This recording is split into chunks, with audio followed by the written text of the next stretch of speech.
नरेश जी को इस मीडिया के माध्यम से बताना चाहूँगा। नरेश जी, ये ऋषिकेश नगर उद्योग व्यापार महासंघ का चुनाव है, प्रांतीय उद्योग व्यापार महासंघ का चुनाव नहीं है। इसलिए आप स्पष्ट कर दें, ये प्रांतीय उद्योग में आप जैसा मर्जी धींगा मस्ती कर लें, जैसा मर्जी वो कर दें, उसमें हमें कोई आपत्ति नहीं है। लेकिन नगर उद्योग व्यापार महासंघ हमारे साथ मिलकर बना था, हमारे व्यापारियों के साथ मिलकर बना था, इसलिए उसमें हमारे लोगों की सहभागिता, हमारे व्यापारियों की सहभागिता होनी बहुत ज़रूरी है, ना कि प्रांतीय उद्योग के व्यापारियों की सहभागिता होनी ज़रूरी है। हम पे तो आप कह रहे हो कि 7 बजे के बाद कोई फार्म जमा नहीं किया जाएगा। आप देर रात्रि में 1200 फार्म इकट्ठे करो, जिसकी कोई रसीद नहीं कटी, ये पूछने पे कि रसीद नहीं कटी, बोले वो मैं काटूंगा। जब एक चुनाव अधिकारी किसी प्रत्याशी के मुंशी का काम करने लग जाए तो वहीं पे उसकी संदिग्धता जाहिर हो जाती है। इस सब आरोप के करने पे नरेश जी पूरी तरह बौखला गए। उन्होंने ना किसी चुनाव समिति के आदमी को बुलाया, ना उन्होंने कोर कमेटी के आदमी को बुलाया, उन्होंने दूसरे प्रत्याशियों को और उसके समर्थकों को बुलाकर हमारे से बड़ी अभद्रता की कि नरेश की जो पारदर्शिता के मामले में, इलेक्शन के मामले में बिल्कुल पारदर्शिता नहीं है, जिसकी वजह से कि जब तक ये चेंज नहीं हो जाते, मैं तो कम से कम इलेक्शन में तब तक इंटरव्यू नहीं करूँगा जब तक कि ये उसमें इसकी जब तक हट नहीं जाते। नैतिकता के आधार पर इन्हें रिजाइन दे देना चाहिए। नया चुनाव आयोग इसका बनेगा, उसके बाद ही मैं इलेक्शन में पार्टिसिपेट करूँगा। सबसे पहले तो आपका धन्यवाद जो आपने इस बात को उजागर किया, मैं अपना टीवी का धन्यवाद करता हूँ। दूसरी बात थी, श्रीमान नरेश अग्रवाल जी घोर अनियमितताएं करते हैं, किसी पे कोई इल्ज़ाम लगा देते हैं, किसी पे कुछ इल्ज़ाम लगा देते हैं। उनका मकसद ये है कि ये चुनाव से हट जाए, लेकिन हमारे प्रत्याशी मजबूत हैं और बिल्कुल डटे रहेंगे।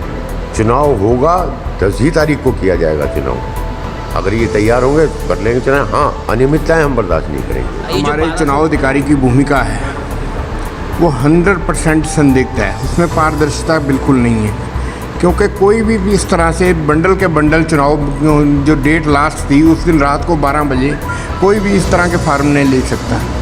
ये मेरा कहना है, क्योंकि हम लोग भी वहाँ पे बैठे हुए थे, हमें भी साथ खड़ा करा गया कि आप 400 फार्मों का इस तरह पेश किया गया कि आप भी पास खड़े हो जाओ, देख लो 400 फार्म हम दे रहे हैं। लेकिन मुख्य चुनाव अधिकारी का इतना गलत रोल था उस एटीट्यूड के ऊपर, उनको चाहिए था बड़े आराम से बैठ के इस मसले को, जो आज इतना बौंडर मचा दिया इस मसले के ऊपर, बड़े आराम से सबकी बात सुननी। चुनाव अधिकारी की भूमिका होती है कि कोई भी पार्टी आती है उसके लिए तीनों पार्टियां एक जैसी हैं, लेकिन उन्होंने हर पार्टी को अलग रूप में देखा, इस पार्टी को अलग रूप में देखा, उस पार्टी को अलग रूप में देखा।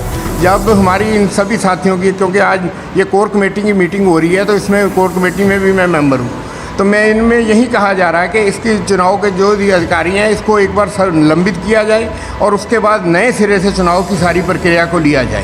प्रॉब्लम वोटिंग लिस्ट को लेकर के है। मैं तो ये मानता हूँ कि जब मैं सिर्फ 2 सुझाव दूंगा। एक सुझाव ये कि जो वोटर लिस्ट आ रखी है, ये इसको जो हटा करके जो फर्जी वोट आ रहे हैं, आप हमारे यहाँ GST जो जमा होती है, GST का जो ऑफिस यहाँ पे है, सेल टैक्स का ऑफिस है, यहाँ से लिस्ट निकलवा ली जाए। जितने भी नगर क्षेत्र में GST के हमारे जो है जिनका रजिस्ट्रेशन है, उन सब की लिस्ट निकाल के उस लिस्ट के आधार पे आप चुनाव करवाते हैं। नंबर 1 बात। और नंबर 2 बात, याली बात कही जा रही है कि जो हम चुनाव का बहिष्कार करेंगे, ये बात बिल्कुल गलत है।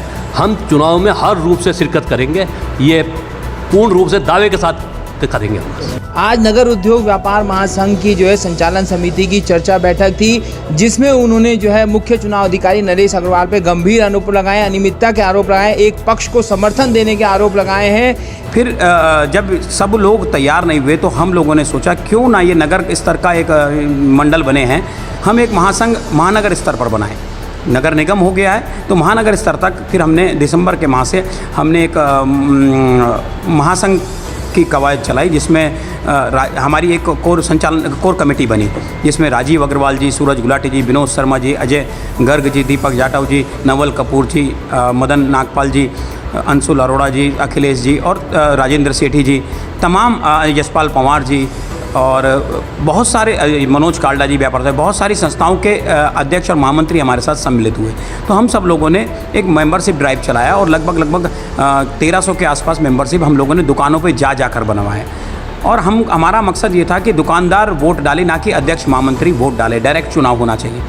फिर जब हमारा प्रक्रिया चलती रही तो जो प्रांतीय उद्योग व्यापार मंडल के प्रतिनिधि जो नेता थे, बड़े नेता थे, उन लोगों ने लगातार राजीव भाई जी से फ़ोन कर संपर्क करने का प्रयास किया कि एका करिए, हम लोग मिलकर बात करना चाहते हैं। तो राजीव भाई साहब ने 1-2 टूक शब्दों में ये कहा कि हम हमेशा एका के पक्ष में हैं। हम चाहते हैं व्यापारी हितों की बात हो सके, लेकिन हमारी ये नहीं होना चाहिए कि ये व्यापारी चुनाव लड़ेगा, ये व्यापारी नहीं लड़ेगा। तो वो 2-3 लगातार वो यहाँ पे आए। अनिल गोयल जी 2 बार यहाँ पे आए, कृष्ण कुमार सिंघल जी इसी कक्ष में बैठकर उन्होंने चर्चा करी और सभी शर्तों पर ये कहा। पहले तो नामों को लेकर उन्होंने कहा कि चलिए प्रांतीय उद्योग में आप सम्मिलित हैं। हमने कहा हम किसी में सम्मिलित नहीं होंगे, ऋषिकेश का महानगर का एक व्यापार संघ होगा, अन्यथा हम उसमें तैयार नहीं हैं। आप कहो कि हम तुम्हारे प्रांतीय में शामिल हो जाएं, इसमें हम शामिल होंगे। हाँ, ज़िले में जब हमें ज़रूरत पड़ेगी तो हम आपसे मदद मांगेंगे कि भाई ज़िले वालों हमारा समर्थन करो, ऋषिकेश में ये आपदा है, ये ऋषिकेश में ये विपदा आ रही है। ये उन शर्तों पे तैयार हो गए। फिर नाम पे इन्होंने कहा ठीक है, नाम ऐसा कर लेते हैं, आधा तुम्हारा ले लेते हैं, आधा हमारा ले लेते हैं। तो नगर उद्योग वहाँ से ले लिया, व्यापार महासंघ हमारा से ले लिया। तो ये नगर उद्योग व्यापार महासंघ बना। 27 तारीख को हमने गठन किया और प्रेस कॉन्फ्रेंस करी।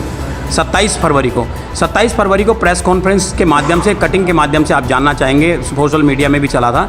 स्पष्ट रूप से सारी की सारी लाइव चलाया गया था। स्पष्ट रूप से सिंघल जी उसमें मौजूद थे, नरेश अग्रवाल जी मौजूद थे, श्रवण जैन जी मौजूद थे, सुभाष कोहली जी मौजूद थे, राजीव जी थे, सूरज गुलाटी जी थे, मैं स्वयं था, अजय गर्ग जी थे और बहुत सारे वरिष्ठ व्यापारी इसमें मौजूद थे। उसमें स्पष्ट कहा गया था कि जो नगर उद्योग व्यापार महासंघ का गठन हुआ उसकी 11 सदस्यीय संचालन समिति बनाई जाएगी, जिसका चुनाव संचालन से लेके नियमावली ये लोग बैठ के बनाएंगे।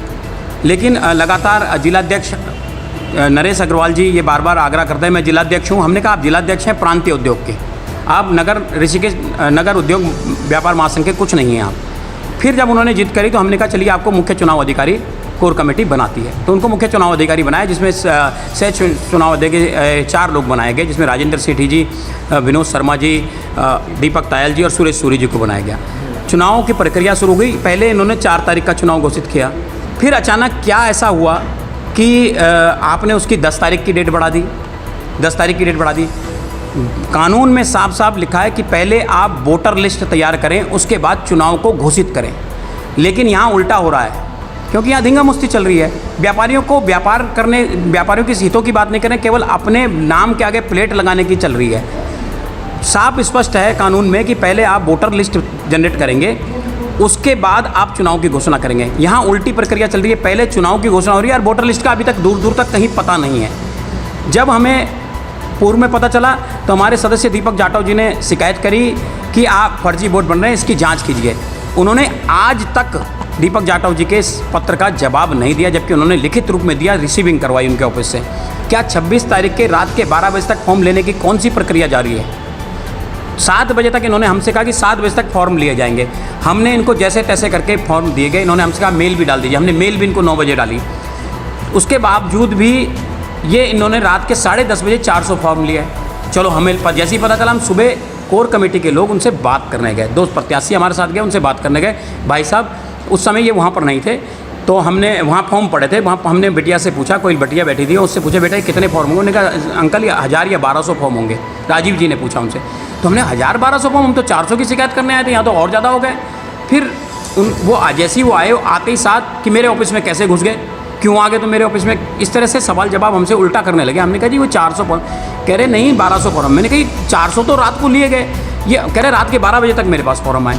क्या ये नियम है कि जब मान लो वोटिंग 5 बजे तक की है और 5 बजे ही वोट पड़ने हैं, लाइन पे जो लगा होगा उसको हम मानेंगे कि ठीक है जी रात के 12 बजे तक है। लाइन पे कोई लगा नहीं है, भीड़ कहीं लगी नहीं है, आप रात के 12 बजे ऐसे कौन सी आफत आ गई, ऐसा कौन सा व्यापारी आ गया? और ऐसा क्या आप व्यापारियों का वोट बना रहे हैं या चोरों का वोट बना रहे हैं रात के 12 बजे?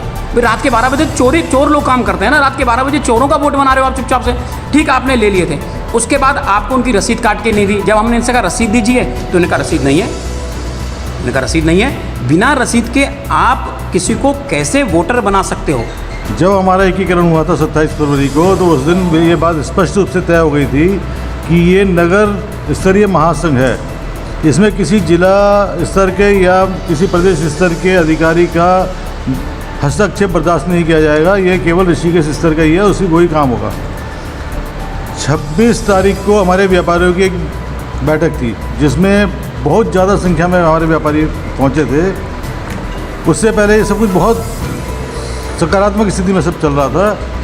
मुझे तो लगता है कि उस बैठक के बाद ये लोग बुरी तरह बौखला गए और 27 तारीख की सुबह जो हम लोगों ने नरेश जी के जो हमारे चुनाव अधिकारी हैं के कार्यालय से करीब 1200 फार्म जिनकी कोई रसीद नहीं कटी थी जो वहाँ पे हमने पकड़े हैं, उससे बहुत बुरी तरह बौखला गए। इन्होंने हम लोगों के साथ बहुत बड़ी अभद्रता करी। सारे संभ्रांत व्यापारी वहाँ थे, उनको गुंडा कहते हुए इन्होंने वहाँ पे तमाम पुलिस को फ़ोन कर और ये बहुत अभद्र व्यवहार किया, जिसकी मैं घोर निंदा करता हूँ। इस वजह से इन्होंने इस संचालन समिति ने आज तय किया है कि जब तक मुख्य निर्वाचन अधिकारी को नैतिकता के आधार पर ये अपना इस्तीफा नहीं देते या इनको हटाया नहीं जाता, तब तक जो है चुनाव में जो है पारदर्शिता नहीं आ पाएगी और ये चुनाव होंगे और हम लोग भागीदारी भी करेंगे और इस चुनाव में जो है जीत का प्रचंड बहुमत भी प्राप्त करेंगे। इस तरीके की बातें इस संचालन समिति में सुनने को मिली है। मैं अपने सहयोगी दीपक के साथ योगेश, आंवला डिजिटल मीडिया, तीर्थनगरी ऋषिकेश, देवभूमि उत्तराखंड।